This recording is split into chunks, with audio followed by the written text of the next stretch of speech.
Welcome back. In the last video, we covered 3 of the most important questions when it comes to machine learning model deployment. Number 1 being, what is my most ideal machine learning model deployment scenario?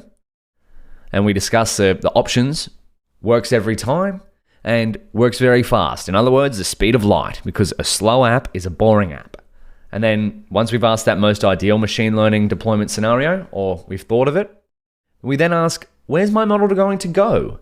Such as on device, the edge, or on the cloud, another computer that isn't the actual device that we're using. And then finally, we ask, how is my model going to function? And this is going to be an ever-evolving process, but it's good to start off with these questions. And then, let's dive a little deeper into, where's my model going to go? Such as on device, which is also known as the edge, or the cloud. So here we have some examples of what might be on-device models or on the edge. And here we have some examples of where your models might live on the cloud. So let's start with on-device, on edge. So for Food Vision Mini, we'd like our model to work quite quickly.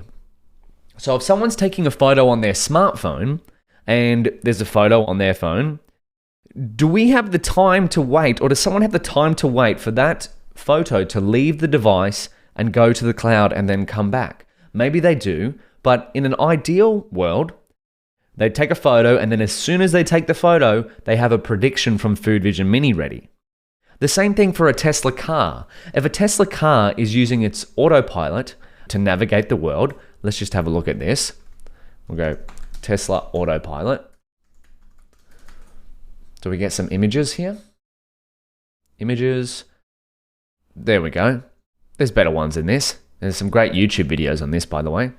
So if a Tesla car is driving along and a machine learning model is predicting that there's some obstacle ahead, does the car have time, or does the person as well, does the whole scenario have time for data to leave this device, be made a prediction on somewhere in the cloud, on another computer, somewhere else that isn't on the car, then come back and then go, okay, now I know there's a car here? Well, there really isn't enough time for that. And hey, what if there was poor network connection? Well, then the data couldn't even be uploaded, right? So this is one of the main use cases of a machine learning model on the edge, is that when you need the predictions to happen on the actual device, there might not be an option because there's no network connection, and there might be a latency requirement because we can't wait for data to go all the way to the cloud and then come back to the car. It might crash by then. So if we go back, another use case is Apple's devices, and a lot of other mobile devices just in general, is text detection, or a machine learning model when you take a photo. Photo is a great use case, actually. There's a machine learning model that just came out, and I think it's iOS 16, which is not quite out yet. Do we have text? There we go. So you can select text in a video, and you can select a subject from a photo. These type of machine learning models work on device.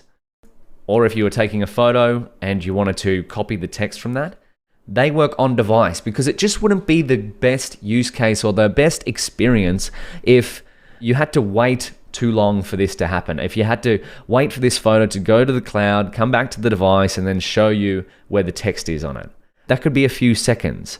I mean, if you've ever used a mobile device, I know my patience level doesn't sort of tolerate that. So I know if I wanted to build an ideal use case for my machine learning models, I want it to be fast. So why would you use the cloud then, if we've discussed all the benefits of working on device?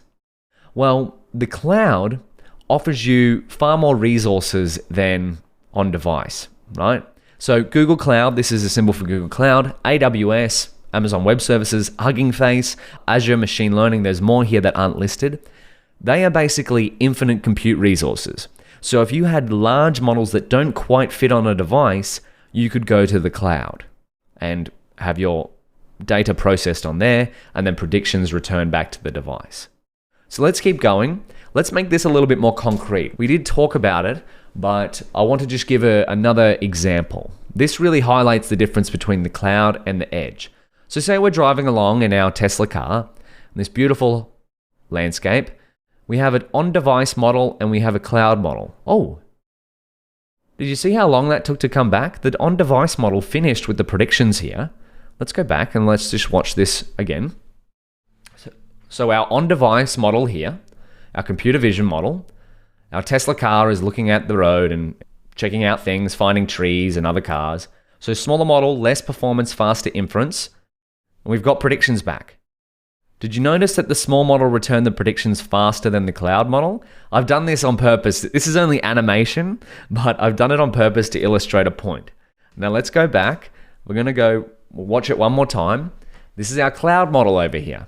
So we have this landscape. We're driving along in our Tesla car, and then we send some data back to the cloud, and we wait for our big model to make some inference, and then we get the data back, and then, oh, we make the inference there. But by the time we'd done that, the model that was on the car had already made some inference, had already made some predictions. So this model was on device. This is a neural network that lives on the car. All the computation is done on the car. It might be a smaller model. Now, why do I say a smaller model? Because you have compute restraints on the car. You can't have, say, let's go to Google Cloud. Let's have a look. Google Cloud compute servers. This is what you might have in Google Cloud. Something like this. You've got hundreds, if not thousands, if not millions of computers at your disposal. So you've got more compute power and you've got more storage, right? So if we come back to here, this is where we can have a bigger model, better performance, but it's going to have slower inference. Why does it have slower inference? Well, because we had to wait for the network delay for the car to upload data to the cloud, the compute to run. The compute might actually be quite fast. In fact, the network delay is usually the biggest portion of it. And then we had to wait for the predictions to come back to the car before we could make a decision, or before it could make a decision. Whereas, in the case of the model being on the car, it might be a smaller model because we don't have as much compute power as all of Google Cloud, but it's a little bit less performance because the model isn't as big, but it's got way faster inference because it has no network latency. So although the predictions might be slightly worse than the ones that return from the cloud, they're much faster, which in this case is in fact a requirement for, first of all, safety, and second of all, you might be driving somewhere that you don't have a network connection, so you couldn't even upload data to the cloud. So this is one of my favorite concrete use cases. Now, of course, you could do inference. These can mix and match. Inference, so making predictions, could be done on the device. So while you're driving, predictions are made on the car. Whereas when Tesla trains a machine learning model to update the predictions that come from here or come into here, it's of course going to train in some sort of cloud server because it can train a bigger model. It can use more compute, it can use more storage. So there's benefits to each of these. For inference, in the case of a Tesla car, we're probably going to go on device or edge. But for training, we're probably going to go for cloud because we have far more resources at our disposal. And let's break this down once more. So deployment location, we have some pros and cons. For on-device, can be very fast since no data leaves the device, so that's inference. In browser is another option as well. Machine learning model deploy to browser. There's a whole bunch of other options to do that. You can run it on the actual device or in the actual web browser. So you can go Onyx web time. We're going to have a look at this in a second. Web runtime. So Onyx stands for Open Neural Network Exchange. Yeah, deploy on web. There we go. Here's a tutorial. Beautiful. So I'll leave that as extra resources. We're going to cover a few more ways to deploy model in a second. I know we're covering a lot of ground, but it's important to cover these details because these are some of the major requirements for when you go to deploy. So the cons are when you deploy a device to a device, limited compute power. So a larger model takes longer to run, or it might not even be able to fit on the device if it doesn't have enough storage.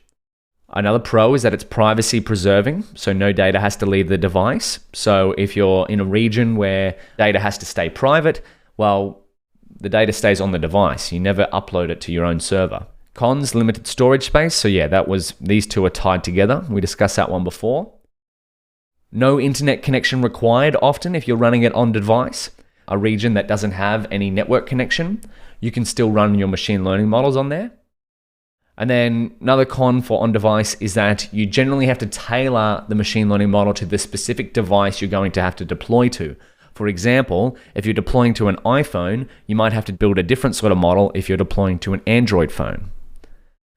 Another deployment location that we've discussed is on cloud, so a compute device that isn't the actual device that's making inference.